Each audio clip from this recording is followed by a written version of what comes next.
कैसे हैं दोस्तों। इंडिया के उत्तराखंड के इलाके में एक रोपकंड नाम की लेक है जो कि अपने अंदर एक बहुत ही खौफनाक कहानी छुपाए हुए है।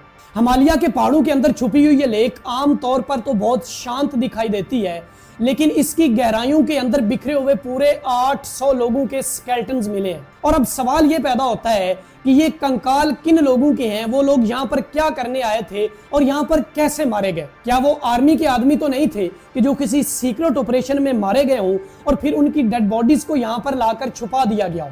दोस्तों, आज की इस वीडियो में हम इसी अनसॉल्व्ड मिस्ट्री के बारे में बात करेंगे।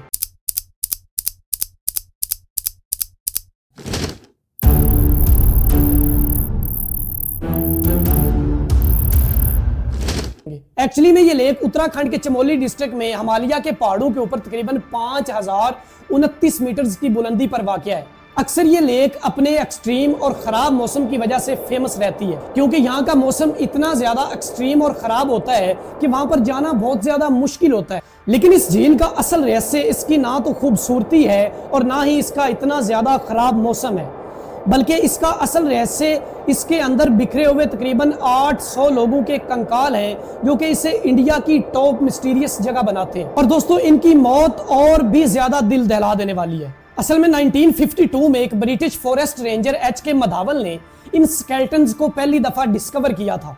उस वक्त दोस्तों ये झील पूरी दुनिया से छुपी हुई थी और इसके बारे में बहुत ही कम लोग जानते थे। जब एच.के. मधावल ने इन स्केलेटन्स को दरियाफ्त किया तो वो ये देखकर हैरान रह गया कि ये एक दो लोगों के कंकाल नहीं थे, बल्कि इस पूरी की पूरी झील के चारों तरफ कंकाल ही कंकाल बिखरे पड़े थे जो कि तकरीबन 800 से ज्यादा लोगों के थे।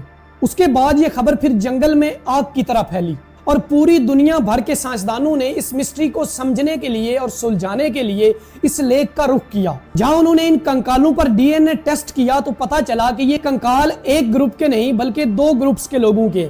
इनमें एक ग्रुप साउथ एशिया के लोगों का था और दूसरा मेडिटेरियन यानी पर्शियन लोगों का ग्रुप था। लेकिन सबसे हैरान और परेशान कर देने वाली बात यह थी कि इन सारे के सारे लोगों की मौत की वजह एक ही थी, यानी इन सारे के सारे लोगों की मौत एक ही तरीके से हुई थी। उसके बाद फिर इस पर कई सारी थ्योरी सामने आई। कुछ लोगों का यह भी कहना था कि यह एक पूरे का पूरा ट्राइबल ग्रुप था जो कि किसी मेडिकल एपिडेमिक का शिकार हो गया। कुछ हिस्टोरियंस का यह कहना था कि ये लोग यहाँ पर किसी रिलीजियस एक्टिविटी के लिए आए थे और फिर उसी दौरान किसी तबाही का शिकार हुए। लेकिन सबसे ज्यादा मजबूत थ्योरी इसके बारे में उस वक्त यह थी कि इन सब लोगों की मौत एक हेल स्टोन्स की वजह से हुई है, क्योंकि इन कंकालों के जो स्कल्स यानी खोपड़ियां थी उनके ऊपर घाव के काफी बड़े बड़े निशान थे, जिससे ये जाहिर होता था और ऐसा लग रहा था कि इनके ऊपर कोई बहुत बड़े बड़े बर्फ के ओले गिरे हों जिसकी वजह से ये मारे गए हों। ये एक अनोखा और नेचुरल डिजास्टर था जहां इन लोगों को भागने का मौका तक नहीं मिला। लेकिन दोस्तों, इनके बारे में जो नई तहकीक हुई है उसने साइंसदानों को और भी झंझोड़ कर रख दिया है, क्योंकि सन 2004 में इंडिया के और ब्रिटिश साइंसदानों ने इनके डीएनए टेस्ट किए और उनसे पता चला कि इन लोगों के जो दो ग्रुप्स थे उनकी मौत एक ही टाइम पर नहीं हुई, बल्कि इनकी मौत के दरमियान काफी सालों का फर्क था। इसके बारे में कुछ हिस्टोरियंस ये भी कहते हैं कि ये लोग किसी मजहबी रसूमात की वजह से यहाँ आकर इज्तिमाई सुसाइड करते थे। लेकिन इसके पीछे असल वजह जो भी हो, आज तक इस मिस्ट्री ने पूरी दुनिया के साइंसदानों और लोगों को हैरान कर रखा हुआ है कि ये लोग कौन थे, कहां से आए थे और यहाँ पर कैसे मारे गए।